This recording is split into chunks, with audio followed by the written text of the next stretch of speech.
Sa daigdig ng karunungan, liwanag ay nagnanagis. Bawat isip at puso ang ninanais. Tumpok ng aklat, kirunungay nahahasat na huhugis. Bawat pangarap at adhikain sa edukasyo'y bigkis. Sa paaralan ng buhay, aral ay naglalaho. Bawat pagsubok at tagumpay ay nagbabago. Sa bawat leksyon, kaisipan ay nagbabago.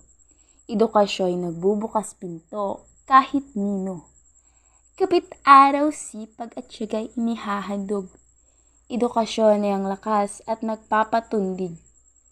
Dunong ay makikita sa sulok ng daigdig. Pag-aaral ay ang dahilan upang tumindig. Sa luntiang paraiso ng kaalaman, puso'y ating laging nagsisilbing tahanan. Bawat pangarap, edukasyon ang tanglawan.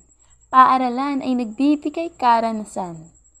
Para sa mga estudyante, ugaliing mag-aral para kinalaunay, di ito magpapagal. Nais ay makamtan, talino'y di magtatagal. Bagay ay mabibili para sa mga mahal. Edukasyon ay di mananakaw nino man. Ito'y ating maipagmamalaki saan man. Di kayang hamakin kailanman. Ito lamang ang ating makakamtan na yaman magpakailanman.